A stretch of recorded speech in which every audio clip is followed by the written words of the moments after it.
Mega Noticias con Paco Ramírez.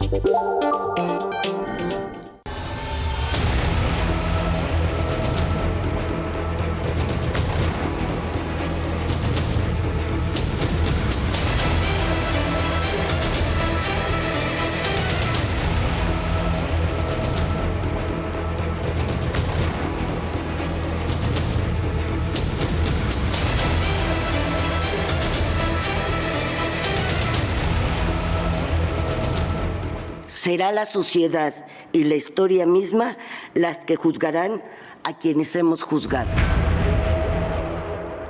Se cierra un ciclo. La Suprema Corte de Justicia celebró, como veíamos, su última sesión, como la conocimos durante 3 décadas, antes de esa reforma que dinamitó la división de poderes.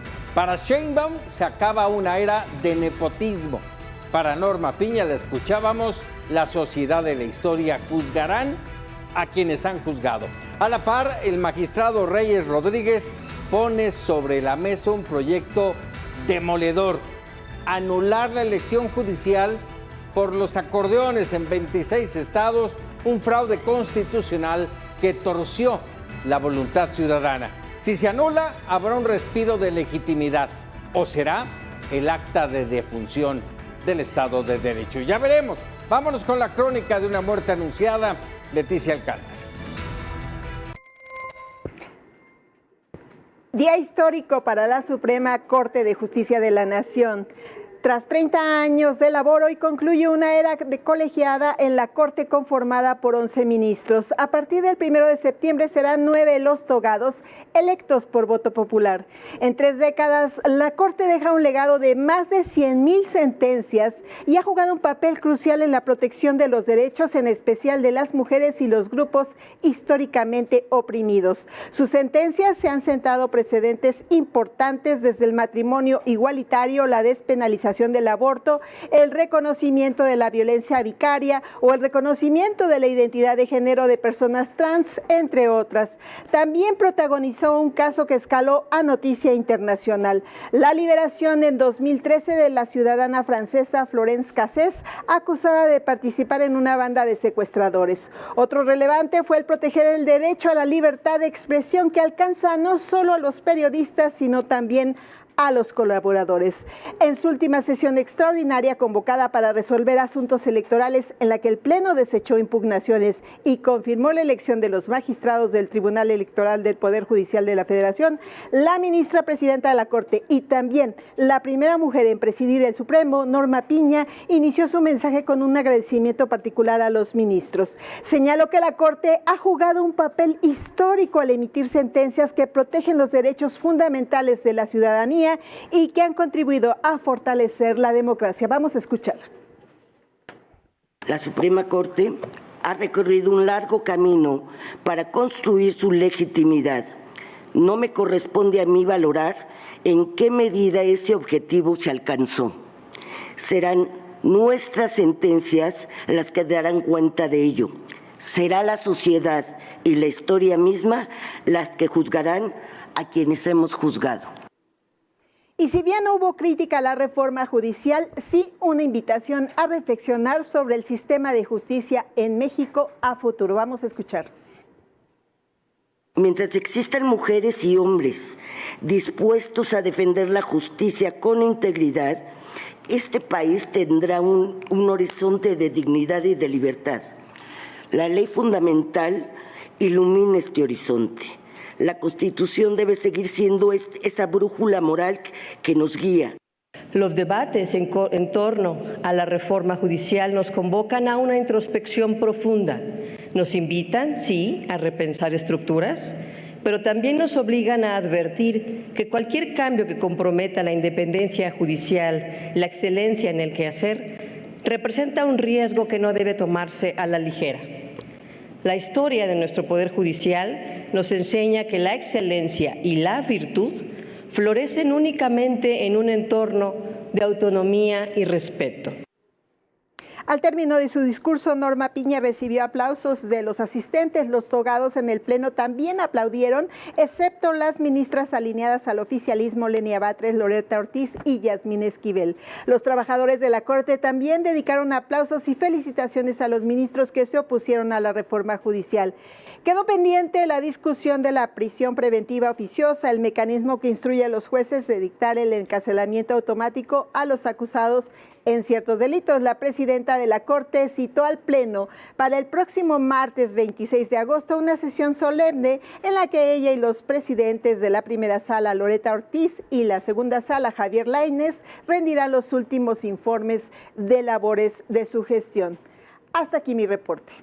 Muchas gracias, Leti. La división y la polarización hasta el último minuto, hasta el cambio de uno a otro de los poderes. Y bueno, justamente por ello establecemos comunicación con José Ramón Cosío, ministro en retiro de la Suprema Corte de Justicia de la Nación, coordinador del Observatorio de la Justicia del TEC de Monterrey. Saludos, ministro. De antemano, gracias por esta comunicación que esperamos sea aún larga. Y se cierra, déjame preguntártelo así, se cierra una etapa en la historia de la justicia mexicana. ¿Qué impacto, qué significado tendrá para el país?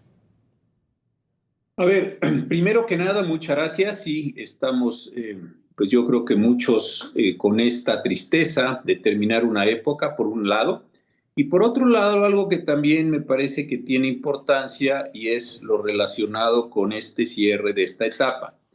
La Suprema Corte de Justicia nació en 1824 con la Constitución de aquel entonces.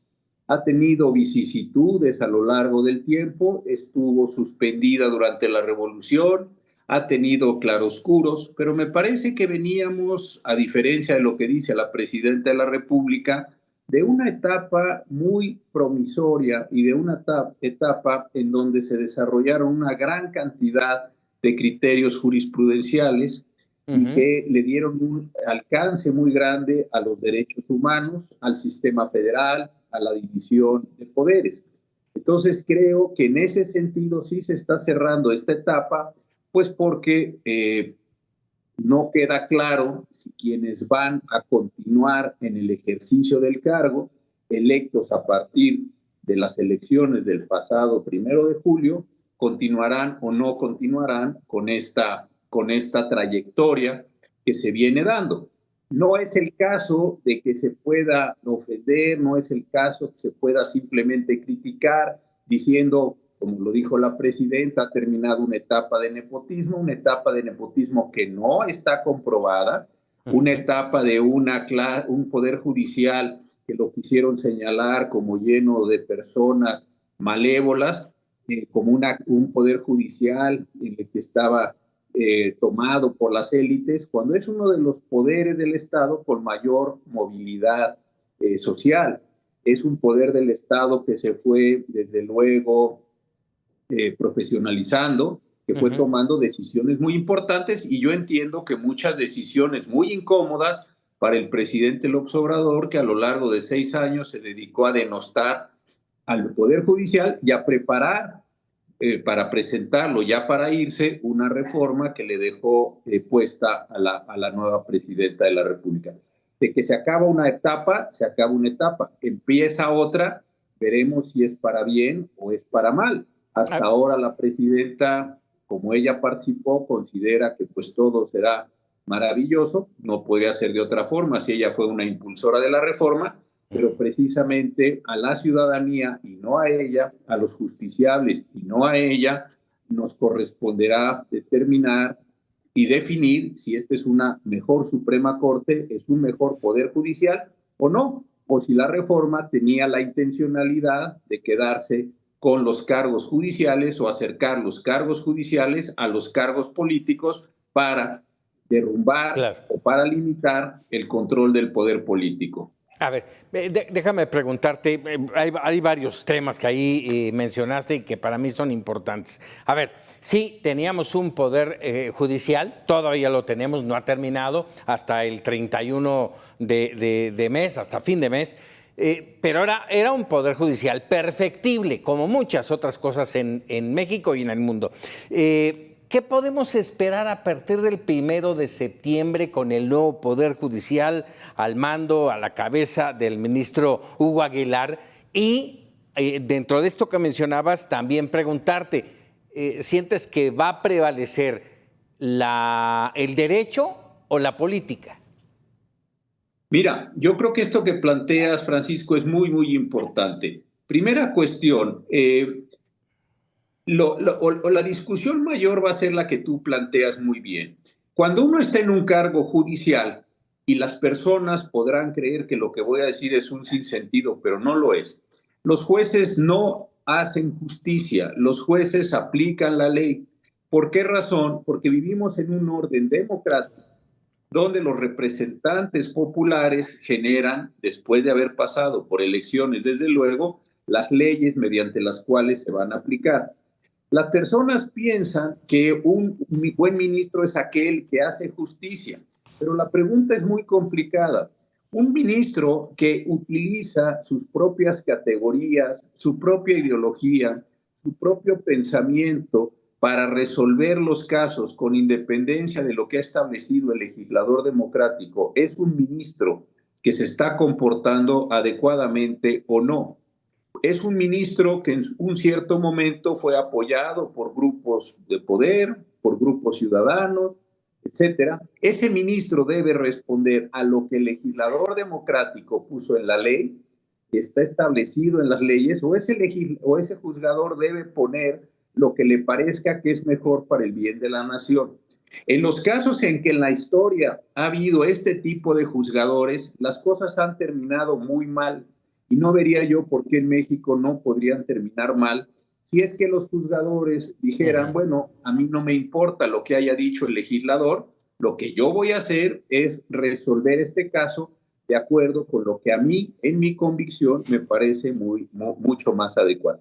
Esto ha terminado mal en todos los ejemplos históricos, en todos. ¿Por qué no acabaría mal en el caso mexicano?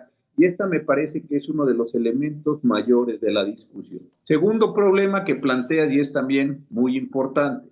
Los juzgadores, cuando están resolviendo los casos, no incorporan sus preferencias políticas o tratan al menos de reducir lo más posible sus preferencias políticas. ¿Por qué razón? Porque si no se convierten en la expresión vieja en señores de horca y cuchillo. Ellos son los que determinan lo que está bien, lo que está mal, etc. Entonces, todos estos mecanismos que se han ido refinando en el mundo, después de muchísimos siglos, son los que se rompieron en esta aventura en las que nos metimos en México. Podríamos tener el caso en el cual los mexicanos o los juzgadores mexicanos hicieran una tarea completa, hicieran una tarea correcta, pues sí, yo conozco a algunos de los que van a llegar, me parecen personas sensatas, me parecen personas que son algunos juzgadores conocedores y podríamos encontrar buenos ejercicios profesionales. Claro. Yo les quiero dar, y lo tengo que decir, un beneficio de duda, porque además, pues lo voy a decir también pragmáticamente, no nos queda mucho más que un beneficio de duda, pues ya son jueces, empezarán a funcionar el 1 de septiembre y en ese sentido, bueno, pues tendríamos que estar atentos. Por eso es que varias instituciones, yo estoy ahora en el Tecnológico de Monterrey, y con el mayor respeto a su autonomía y su independencia, porque no podría ser también de otra manera, queremos introducir este observatorio judicial al que te referías para que existan al menos contrapesos ciudadanos a las acciones que van a tomar los nuevos juzgadores. Entonces, se les va a dar o ya se les dio por la ciudadanía un enorme poder judicial y atrás de ello un enorme poder político y la pregunta es cómo se van a introducir algunos mecanismos de control, algunos mecanismos de racionalidad sobre sus propias actividades. Eso me parece que es de la mayor importancia y por eso, y aprovecho que me estás dando esta palabra, para decir que varias instituciones estamos tratando de generar estos frenos, estos contrapesos ciudadanos, no constitucionales ni jurídicos, para también tratar, no de dirigir, porque sería una arrogancia de nuestra parte, pero sí para tratar de conversar con ellos y generar un orden en la forma en la que se resuelven los casos que se van a estar sometidos a su consideración. Ministro, si por obvio de tiempo nada más, ¿te parece, y lo pongo también a consideración de nuestra audiencia, la próxima semana poder platicar un poco más a fondo de este observatorio de justicia y que conozcamos cuál será el papel que va a jugar en toda esta nueva justicia mexicana? Ministro, te agradezco enorme. Gracias, buenas noches para todos y muchas gracias por la oportunidad. Un abrazo, muchas gracias.